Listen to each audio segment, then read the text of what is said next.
Matthews, and I am the Director of Animal Care Services at the University of Oregon. And I always say, go Ducks. Have a great affinity for the University of Oregon. That's where I grew up in Eugene, and it's a small community and very much a college town atmosphere, and very fortunate to be employed there, and went to school there and attended the Honors College there. And I'm also involved, was a developer of IACUC 101, Institutional Animal Care and Use Committee 101, which had its birth at Primer in March of 1998 in Boston, and am so ever grateful for that opportunity. Could not have done it without Primer's support and continued support. So very involved still with the IACUC 101 course, and it's been a good course, fairly successful, I'd say. We've trained over 10,000 individuals on rules and regulations and best practices for the animal care and use programs, and we've had, I guess, about 94 programs, and we've, I think, been into almost every single state now, and so really have a debt of gratitude to you, Joan, and to Primer for really being the birthplace of IACUC 101. Thank you, Monte, for that, but I'm right back at you, not just because of your graciousness and humility, but because it is precisely because of you, and certainly Mary Lou, the co-founder, your co-founder, that this course has been successful. You know, we were maybe the vessel or the vehicle, but you're the heart and the soul.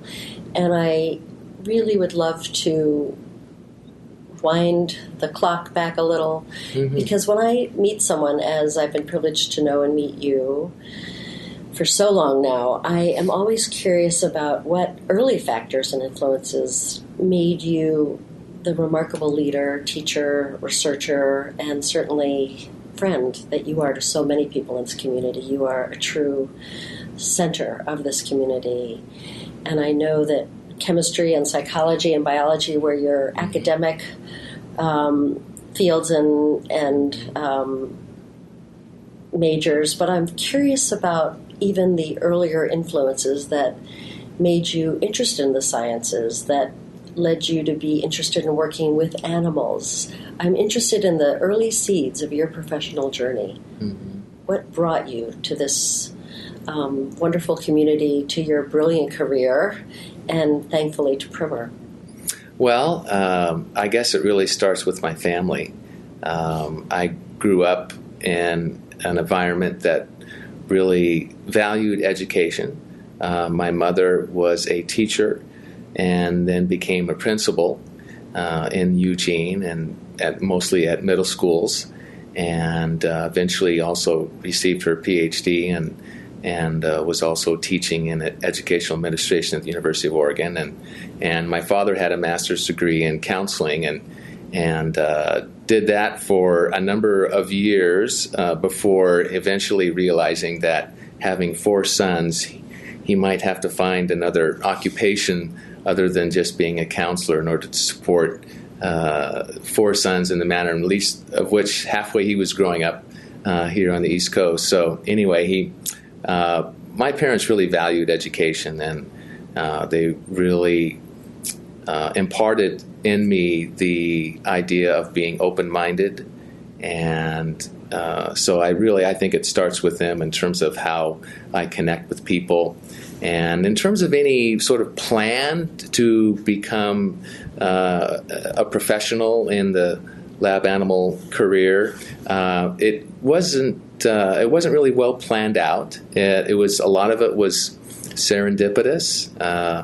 I was actually, well, to go back to earlier than my college days, I think there was probably one event, though, that had an impact on me in terms of being interested in medicine, and that was I got Osgood-Schlatters disease, or osteochondritis, in both knees, and that often happens with kids who are really active during their growth spurts.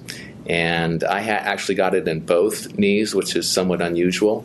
And so I just woke up one morning after baseball practice and track and field and doing this hours and hours of working out, and I couldn't move my legs, couldn't bend my knees.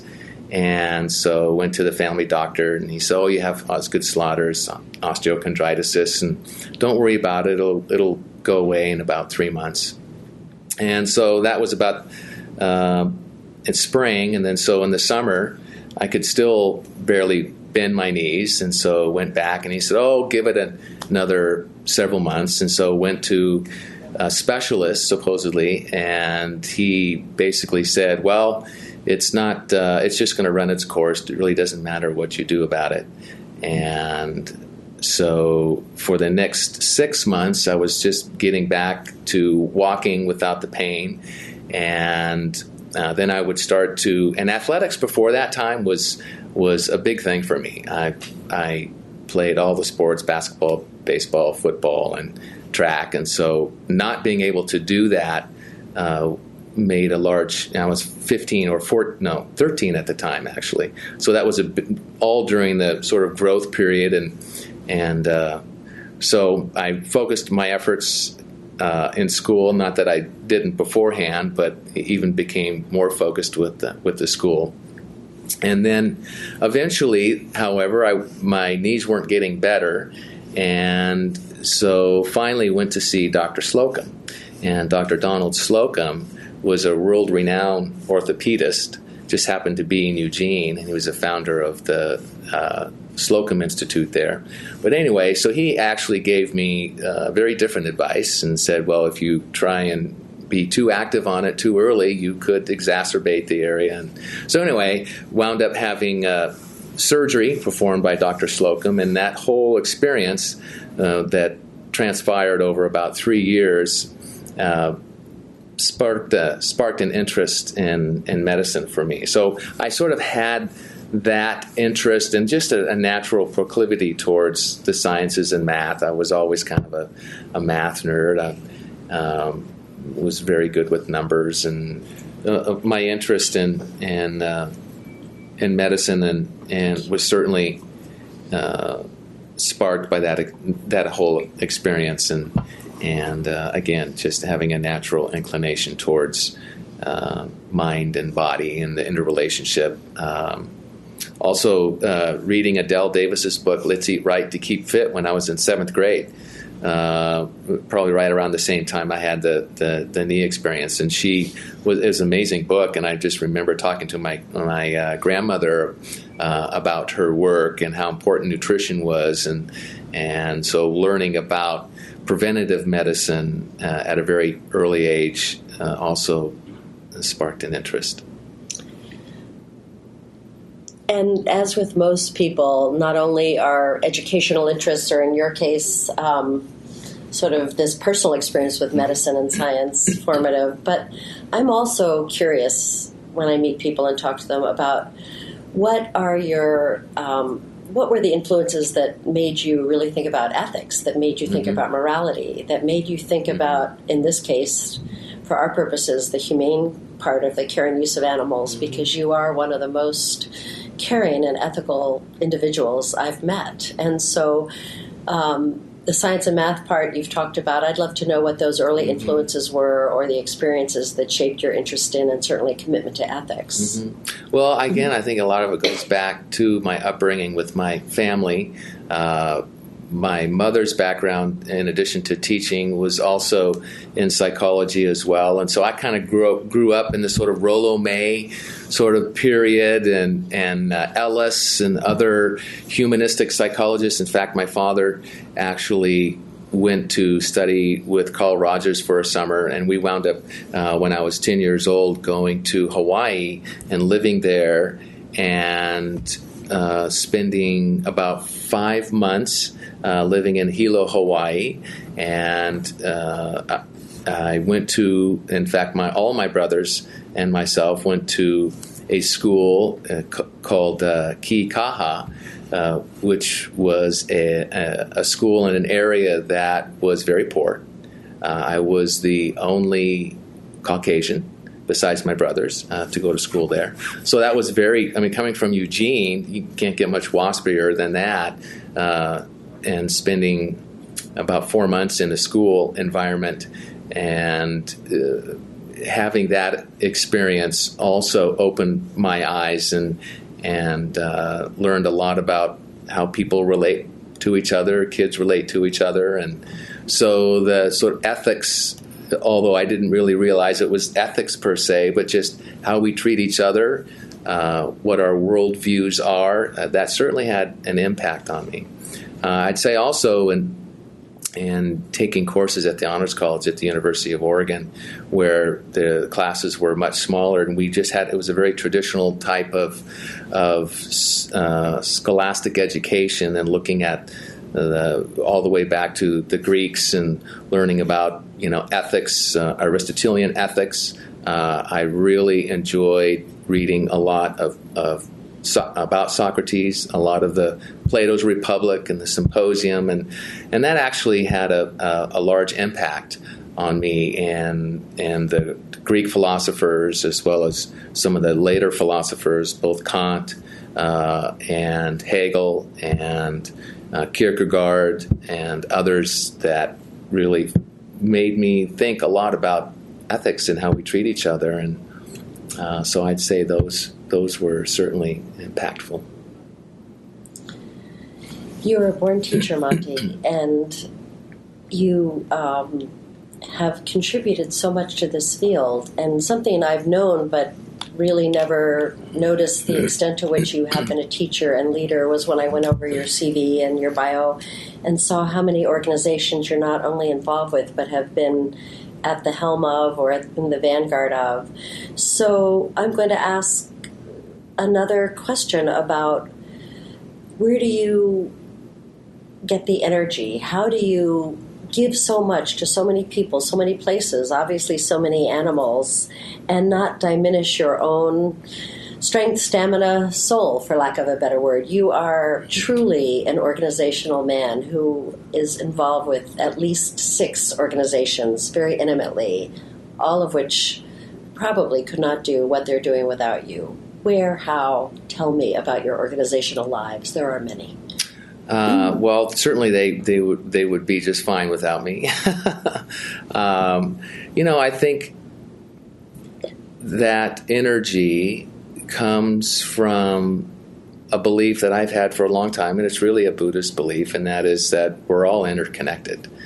And so by believing in that interconnectedness, then what I do with you also affects me. And so what I give to others, I'm also giving to myself. And so I get energy from that. And that's part of what I believe is what we're here for, is to share love and treat each other with kindness and respect. And it's all about making connections.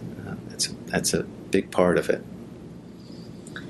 So talk to me about your first entry professionally with the animal care and use world. You graduate from Oregon State, University of Oregon. Excuse me. That's okay. I knew I was making a faux pas. So I actually hadn't graduated at the time. So I have a very interesting path, and so.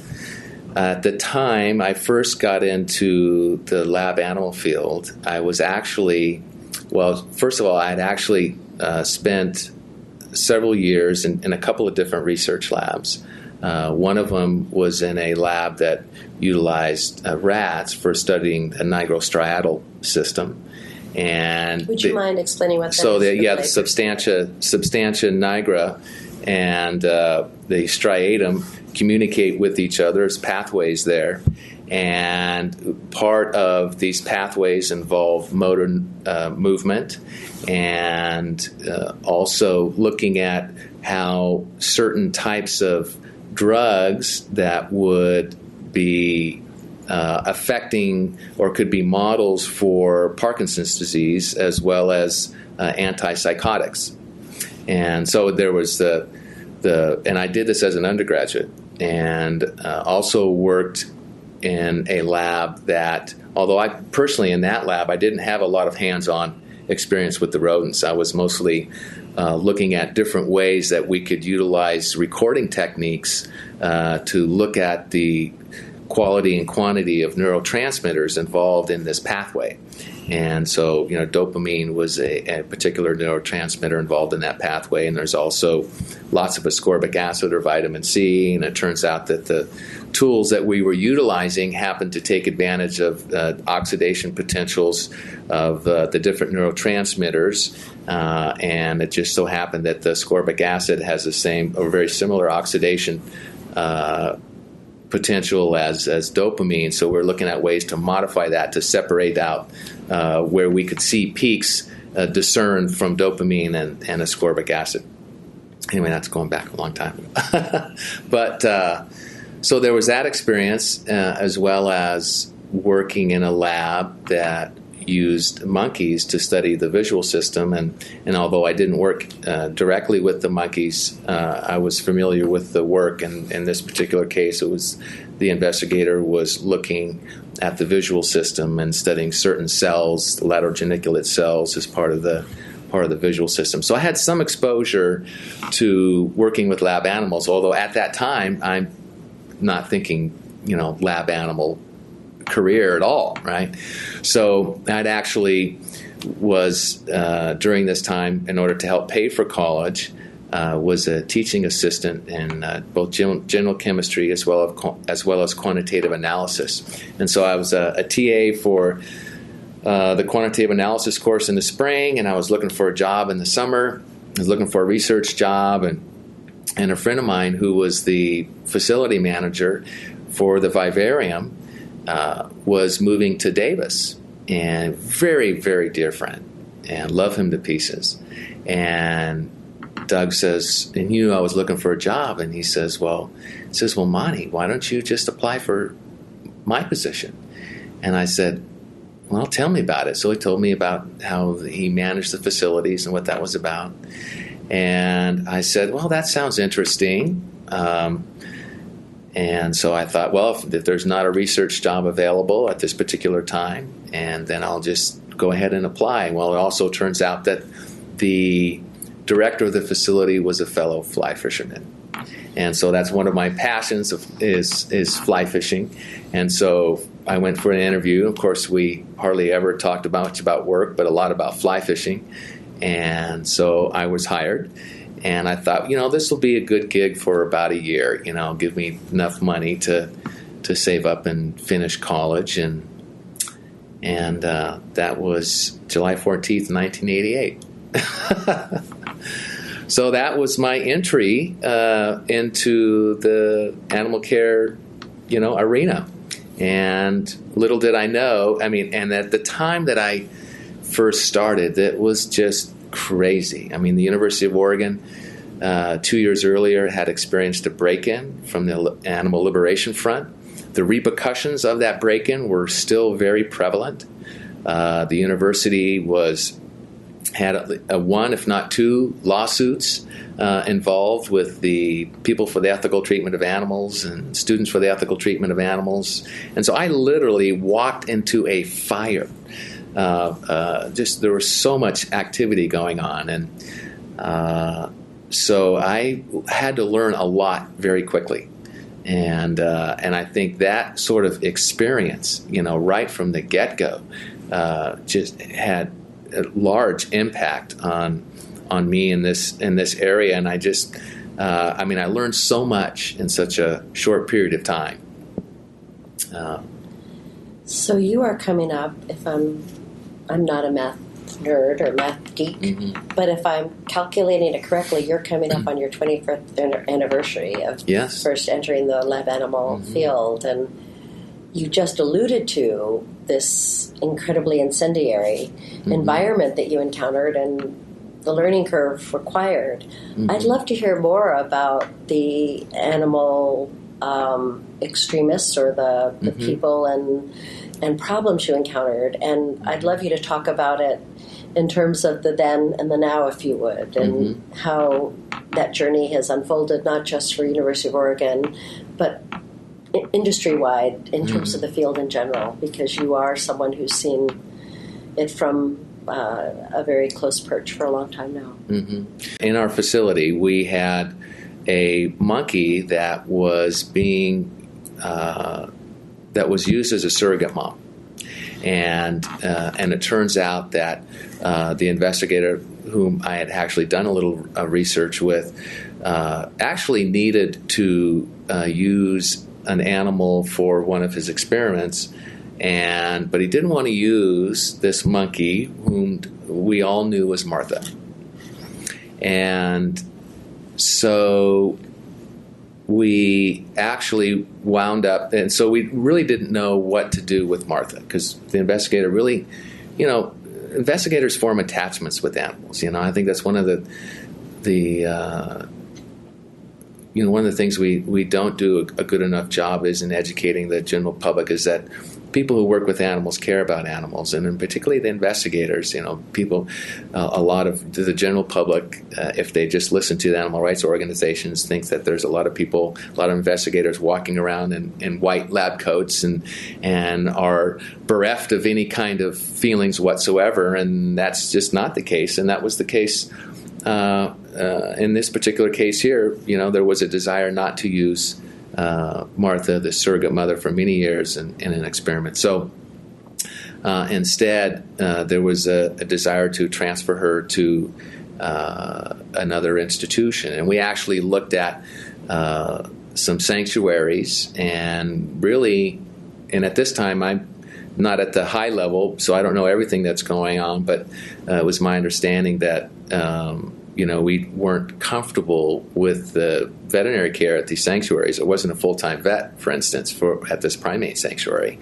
So there was a reluctance to actually have her go there. So in any case, Martha winds up going to the University of Washington. And so they go up there, and then 2 weeks later, Martha's used in the tissue banking program.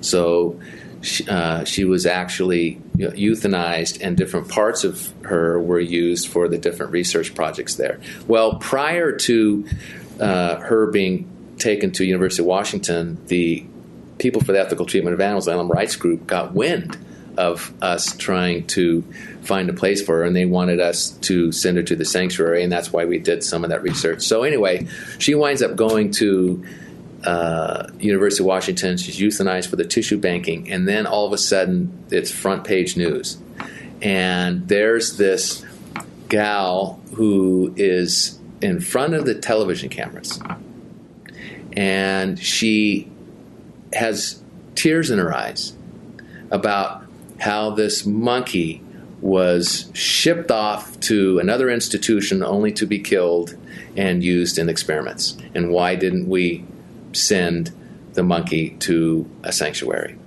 And so she's on television, and she's tearing up, and she refers to Martha as Mary, has no idea what her name is. And so people who are looking at this story are thinking, wow, here's this, really caring animal rights person, and, wanting to save this animal. And looking at this and going, this person doesn't even know this animal, has never met this animal, doesn't have a relationship with this animal. We have a relationship with this animal. We're the ones who have been looking for a place for her. And I'm thinking, this general public is not getting an accurate representation at all of this entire story. So I learned really on, amongst all this other activity that's going on, how important it is to communicate what we're doing to the general public, and for us to be the voice of explaining to the general public of what we do and why we do it. And so that was very hard to watch and see some of the articles that were written that just did not understand the whole story. So that had a big impact on me. And during your tenure at the University of Oregon, have there been either policy changes made to ensure that the communication is more direct, as you suggested, to the general public, or has it remained more reactive to situations because of political perils of talking about these issues publicly? I'd say in general we're much more proactive. I think that soon after the break-in, the Vice President for Research created a crisis management team. In fact, we were probably one of the very first institutions to develop a crisis management team back in 1990. And so as part of that team, we had representatives from not only different players within the university, but also outside the university in terms of the local police. And so our efforts, we knew early on, as well as our relationships with the Oregon Biomedical Research Association, which was one of the early state organizations. You probably know Jim Parker was. That was another big influence. Was Jim Parker? He really ran that whole organization from Portland, there from the primate center there, and just a wonderful man. But learning early on the importance of getting the message out, being more proactive. And I think in when we're more proactive, when we're out there communicating with the general public, and you actually bring them into the facility and you show them what's going on, and they start to appreciate all the rules and the regulations that surround the use of animals in research, and then they appreciate the amount of care that's given to these animals and the people who care for them. Then they walk away usually with a completely different perspective from what they entered into. And I find that the case almost all the time. So do I think we do enough of being proactive? I don't. I think we need to do a lot more. There's always some sort of reticence that, well, geez, if things aren't, if things are okay and let's not rock the boat, there is still that fear, and that's one of the sort of lingering impacts of being really violated when there's something like a break-in, that people remember that. And the other aspect of the break-in was that some of the animals that they took were released into the wild, like New Zealand white rabbits that would have been raised for polyclonal antibody production. And the red-tailed hawks had a field day, and so how ethical is that? It's one thing to have an opinion about not using animals in research, regardless of what your beliefs are, but it's another thing to actually take those animals and then thinking that you're doing something beneficial by freeing them and putting in an environment that's completely foreign, only to be, attacked and killed very inhumanely. So. And how do you feel about the always challenging issue of trying to find common ground, or at least respectful dialogue, with those who are opposed to the use of animals in science and research? It's something that clearly Primer occupies itself with and discusses almost every year, or at least in one or two sessions each year. And I wonder, again, being in the vanguard of this entire field, how do you feel we're doing, the scientific establishment, in terms of trying to find common ground, trying to listen, and trying to ensure that things like break-ins and bombs and bricks are, consigned to history? Well, I must say that, from some of the ethics training that I'd had in college and before I started working in this arena, I would be thinking about our relationship with animals and what that looks like in terms of our use and our treatment of them. And then, of course, having this experience early on in my career, feeling the repercussions of the animal rights organizations with their suits against the university and this whole media event. And so it really wasn't until not coming to Primer. Actually, I think it was one of my very first Primer conferences where I was kind of shocked a little bit to see on the program in several areas where there were some prominent, animal rights folks. And so I thought, well, this is interesting, and I actually appreciated that. After all, we're all human. We're all trying to live peacefully on this planet. We have different views and perspectives of how that should be and where our place is in terms of, how we use whether it's an animal or a plant to survive. So I really appreciated the being exposed to and interacting with those individuals who had more of an animal rights perspective. I wanted, again, a lot of that comes back from my upbringing of being open and wanting to learn more. And so I found myself in dialogue a lot with the animal rights folks who would come here. And I actually kind of miss that. I know that there are other colleagues who don't really feel that this is a particular platform, but I disagree. I think that the only way that there will be greater understanding between folks who are strong believers in the humane care and use of laboratory animals in order to advance human or animal health or advance knowledge, and those who don't have those beliefs, is to sit down and have a talk.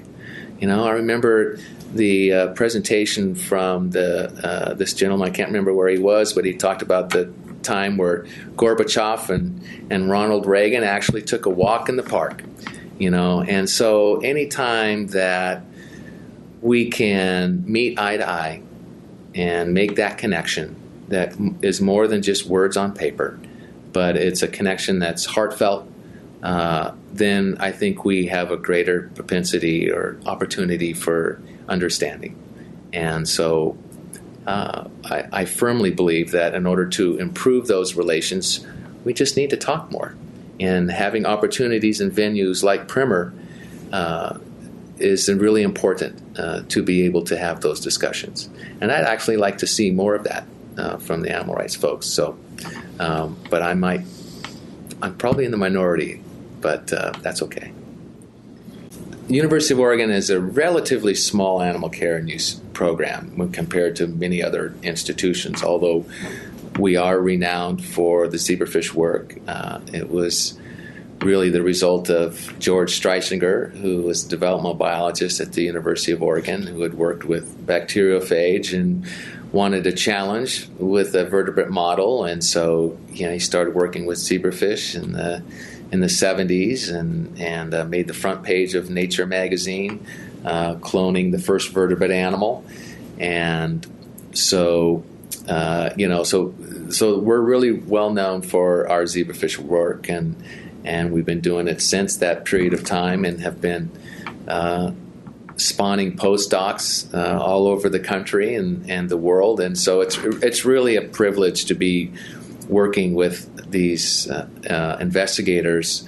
George is no longer living, but others like Judith Eisen and Monty Westerfield and Chuck Kimmel, and these are just stalwarts and icons in the zebrafish world, and so I see it as just a real privilege just to be associated with the research that they do. And so it's really almost been by osmosis that I've learned what I have learned about using zebrafish and its upcoming prominence as an animal model, and I think that's still going to be true in terms of the almost exponential rise on the amount of research publications associated with zebrafish and the number of different models and uses for zebrafish. And there's a number of reasons for that, but I won't necessarily go into that. So, how many zebrafish at University of Oregon?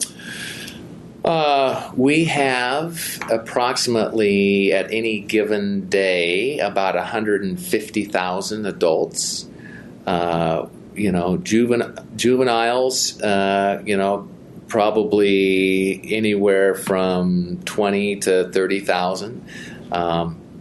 Most of the work that's done at the University of Oregon involving zebrafish is with embryos. And so zebrafish embryo is usually about a 3-day period, given what temperature they're raised at and whether or not it's a mutant strain or not. But that's typical. The length of period before they actually hatch out of their chorion is about 72 hours. And so we certainly don't require our investigators to count embryos. If I ever asked them to do that, I would be out on the street in a minute, I'm sure. Nor that I think that is reasonable.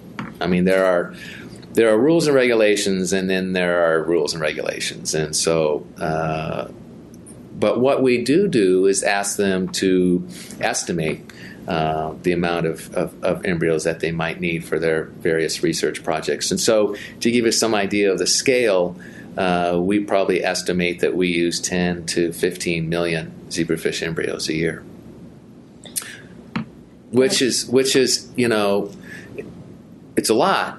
However, it's still an embryo, and they don't have any sensory mechanisms that are sufficiently developed to sense pain, distress, or discomfort. So we actually look at that as part of the 3 R's, where we're replacing a higher vertebrate animal with a lower vertebrate, i.e. a zebrafish, and replacing a higher developmental stage, adult or juvenile, with a lower developmental stage, an embryo or a larva. So I actually think that's a good thing, and it's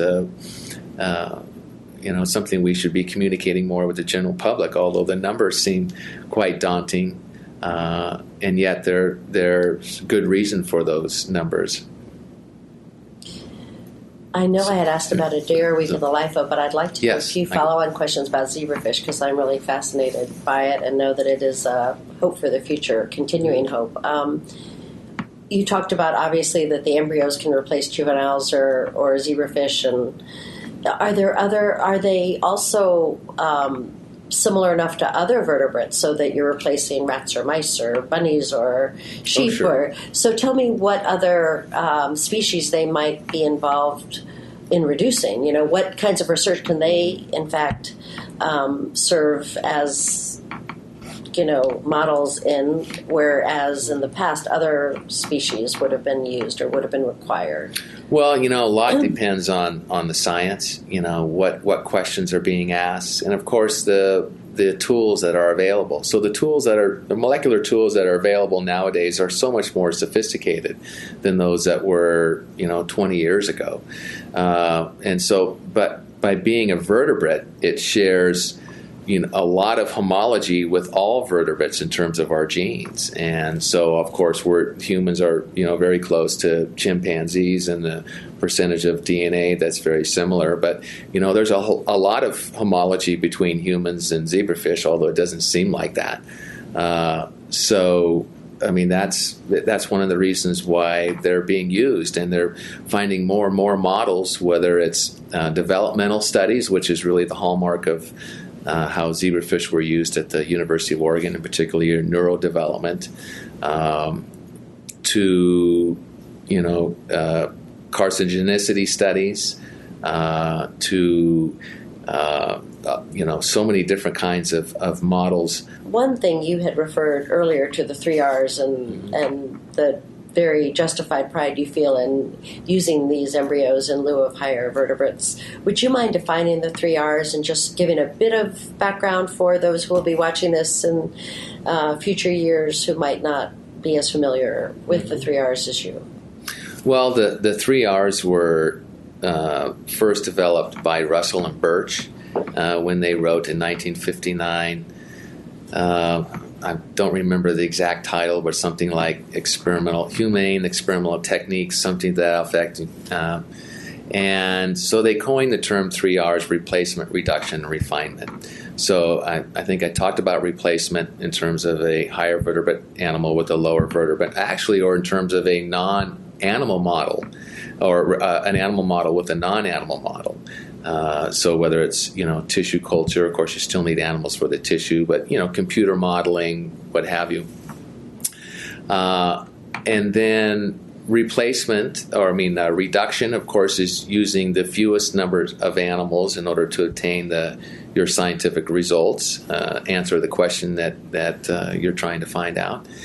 And refinement is an area where we probably see the most growth. And refinement is usually associated with minimizing pain, distress, and discomfort. So refining techniques, whether they're experimental techniques, could be husbandry techniques and how you house the animals, refining the processes so that animals can be in environments that are maybe more naturalistic. There's refinements in veterinary medicine, so there are improvements in anesthetics or analgesics. But usually it's the husbandry and the experimental techniques that continually being refined. So we utilize these 3 R's: replacement, refinement, and reduction, in addressing what sorts of alternatives are out there in order to minimize pain, distress, and discomfort, which is really one of the main pillars of the community's concern.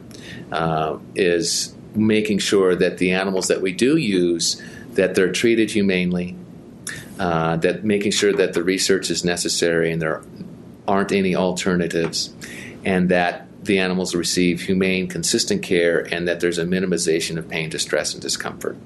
And all the polls continue to show that if we, as the research community, satisfy those concerns of the general public, then we will continue to maintain the public support.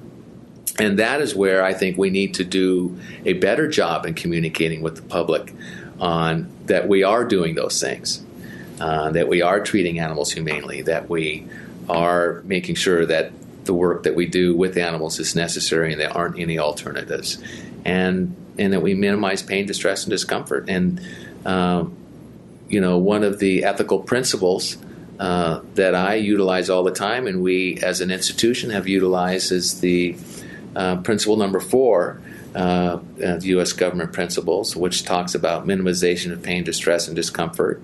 And if there's any lack of scientific evidence one way or another that a particular procedure that's being promulgated by an investigator causes pain, distress, or discomfort, then we can ask ourselves, well, if that procedure were to be conducted on a human being, and if we can imagine that procedure would cause pain or stress or discomfort, then we give the benefit of the doubt to the animal as well. So that's really a hallmark, I think, of the ethics as part of our rules and regulations is in those U.S. government principles. And in fact, with the training that I do with IACUC 101, that's probably the one area that we could do a better job in communicating just within our own community. I'm still surprised at the number of people who really aren't familiar with those U.S. government principles. They're familiar with the PHS policy on the humane care and use of laboratory animals. Most of them are familiar with the USDA regulations, USDA Animal Welfare Act. They're familiar with the Guide for the Care and Use of Laboratory Animals. But embedded in the PHS policy as well as the guide are these 9 basic U.S. government principles.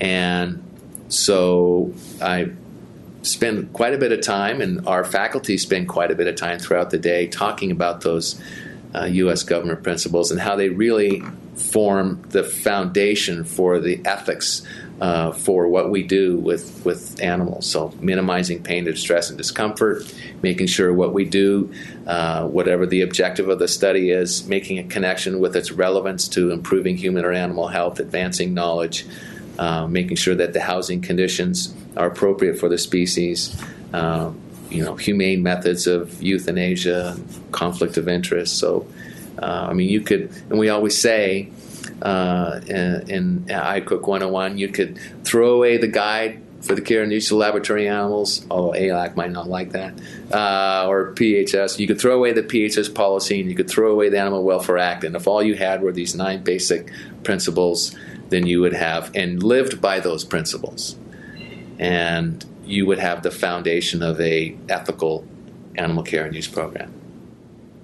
And like I tell people in the 101 course, most of whom are not familiar with those principles, is become familiar with them, and that's usually their first or second homework assignment out of about 5 I give them when I talk about the history of our program, or animal care and use program oversight, is get familiar with these principles. We post them around our facility along with our public concern policy, because we want people to be able to read them once in a while.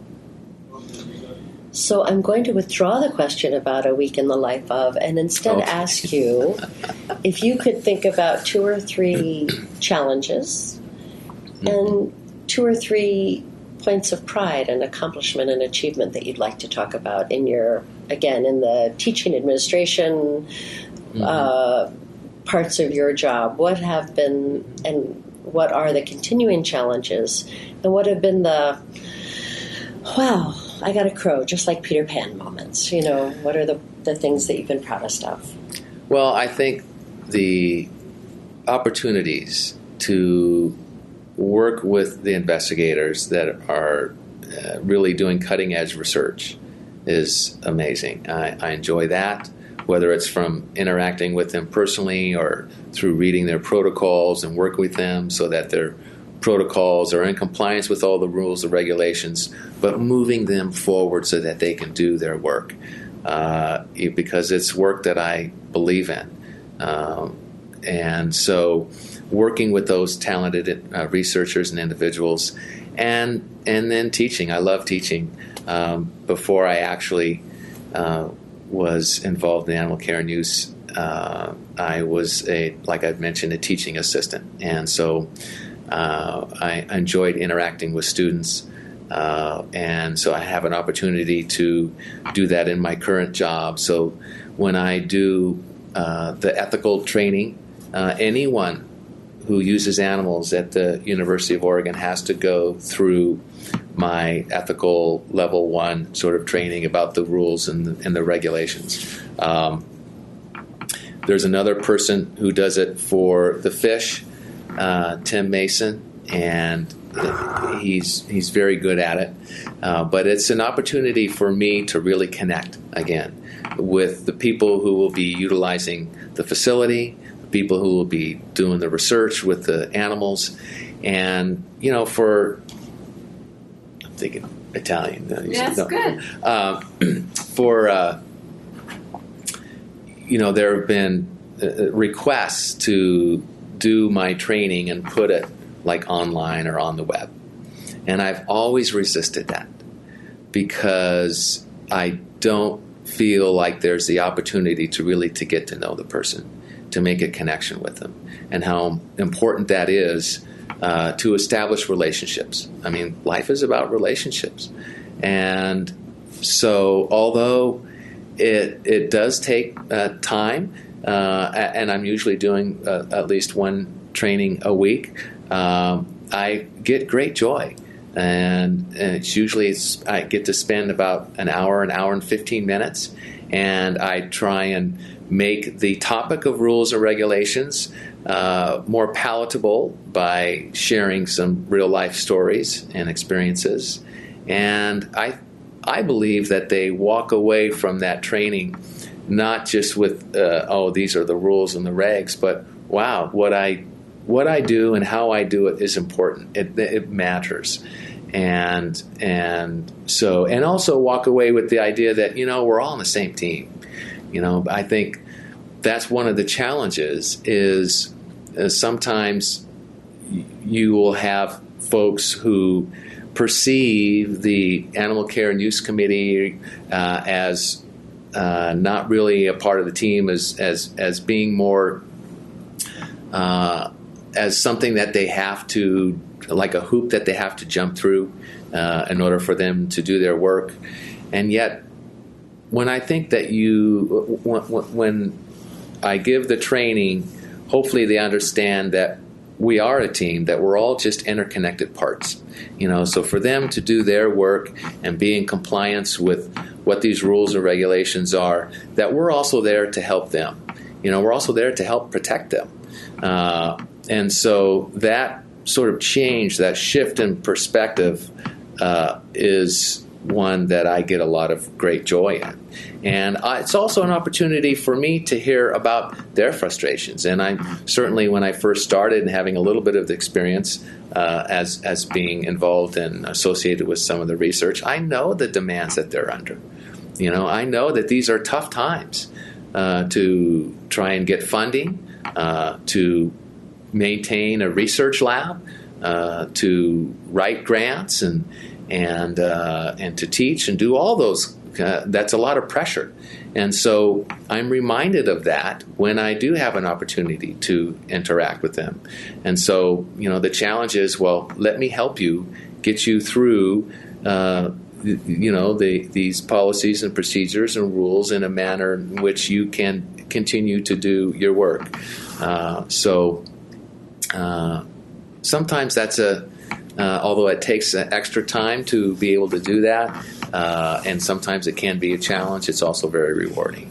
Tell me something else, one more thing that you're proud of, because I know there are many, and I know that you're humble, so I'm going to extract one more major achievement that you feel your program, which is a flagship program in this country, if not the world, that you've made it happen.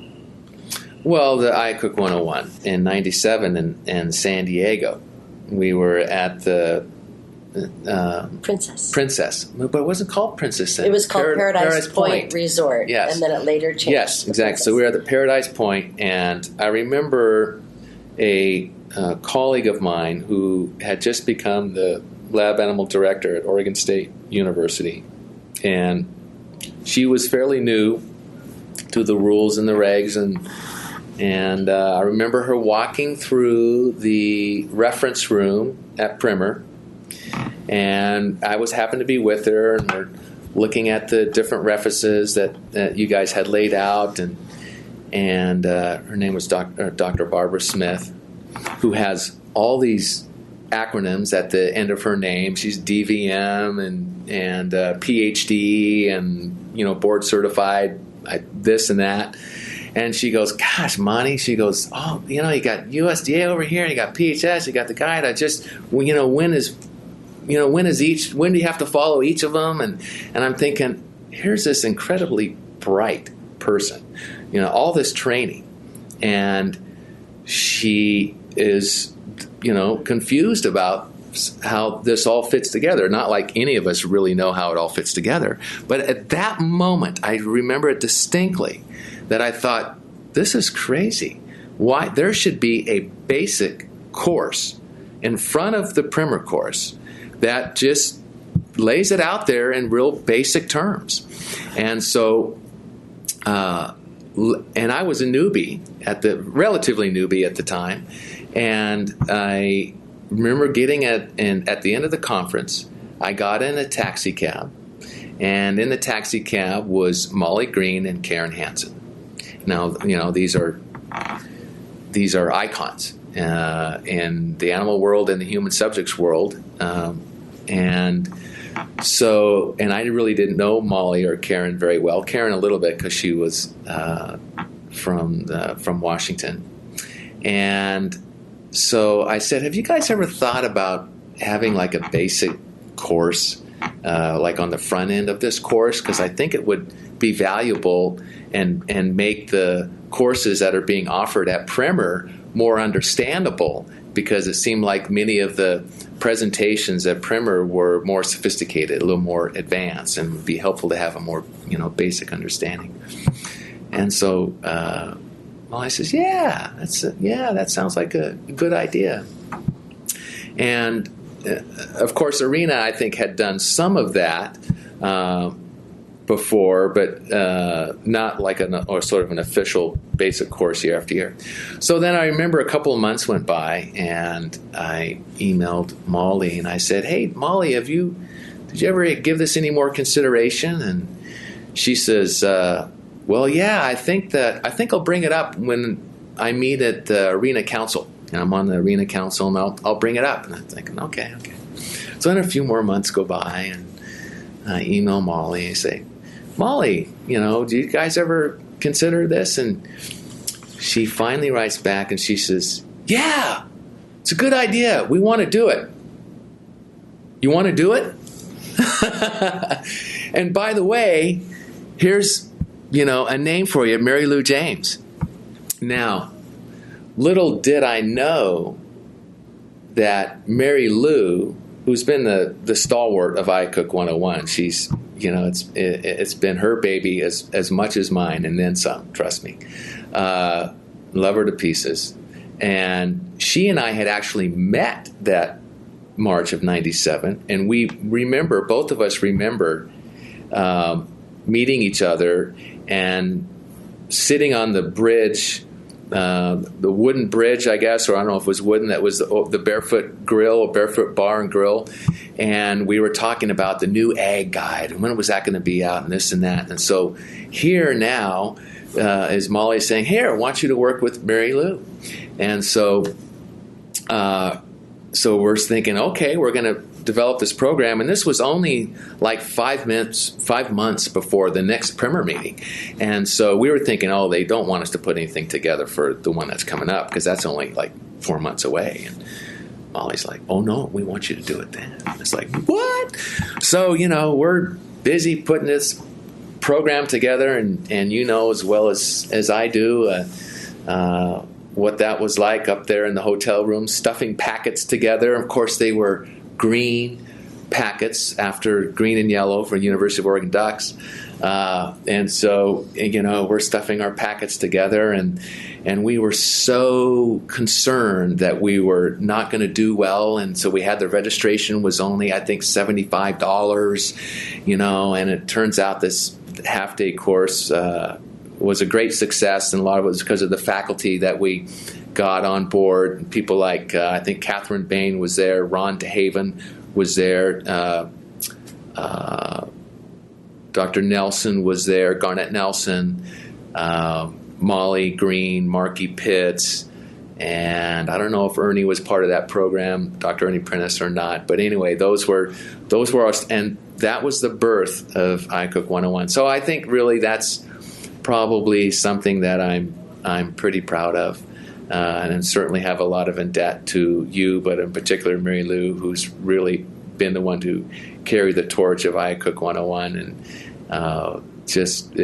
we're like a family, and we are a family, and we're a family within the IACUC 101 faculty. We're a family within the Primer family, but we really do care for each other, and love each other, and what we do for each other and for the registrants, it's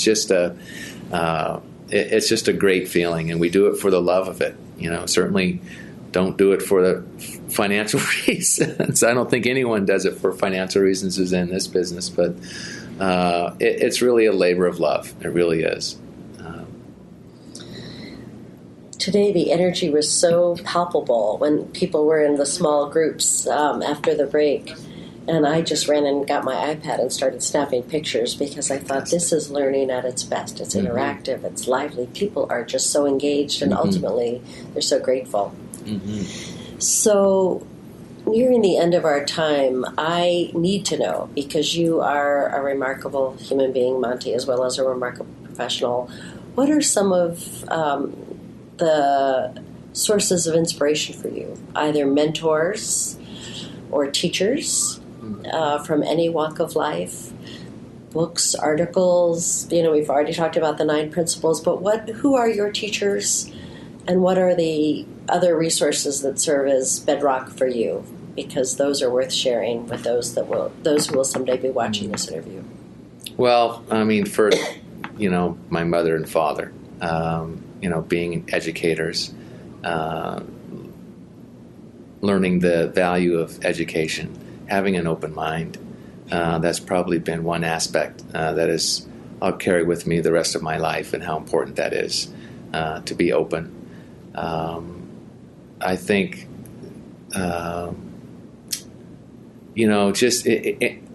each of us are teachers and each of us are students, and I firmly believe in that. And so when I interact with people, there's always a teaching moment.